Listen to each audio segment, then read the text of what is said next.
இப்போ ஒரு கல்யாணத்துக்கு போயிருந்தேன், எல்லாம் ஓகே. அந்த க்ரீன் கலர் ஸ்வீட் இருக்கே, அது என்னது? அது ரொம்ப பிடிச்சிருந்தது, நல்லா இருந்தது. எனக்கு செஞ்சு தரியா? சிக்கனை சூப்பராக செஞ்சிடலாம் வாங்க. சர்க்கரை எல்லாம் எடுத்து உள்ளே சேர்த்துக்கலாம். அது கூடவே தண்ணி ஆட் பண்ணி நல்லா மிக்ஸ் பண்ணி எடுத்துக்கலாம். சர்க்கரை நல்லா கரையிட்டோன்னு நம்ம ஒரு பிஞ்ச் அளவு வந்து கலர் பவுடர் உள்ளே சேர்த்துக்கலாம். க்ரீன் கலர் உள்ளே சேர்ந்து நல்லா அது பாகு பதம் வர வரைக்கும் வெயிட் பண்ணுவோம். கொஞ்சம் திக்காக ஆகணும், ரொம்ப கம்பி பதம் அதெல்லாம் வேண்டாம். கொஞ்சம் நல்லா திக்கானவே போதும்.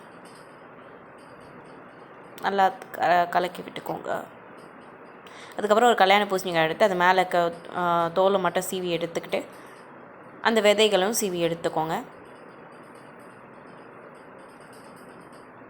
உங்களுக்கு நிறைய வேணும் அப்படின்னா நீங்கள் நிறைய செஞ்சுக்கலாம். எனக்கு ஒரு பீஸ் போதும் அப்படின்றதுனால ஒரு பீஸ் எடுத்துக்கிட்டேன். அது வந்து ட்ரையாங்கிள் ஷேப்பில் நல்லா கட் பண்ணி எடுத்துக்கோங்க. கிராஸாக கட் பண்ணிங்கன்னா அதுவே நம்ம திருப்பி திருப்பி அழகாக கட் பண்ணிக்கலாம். கட் பண்ணிவிட்டு நல்லா சீவி எடுத்துக்கோங்க.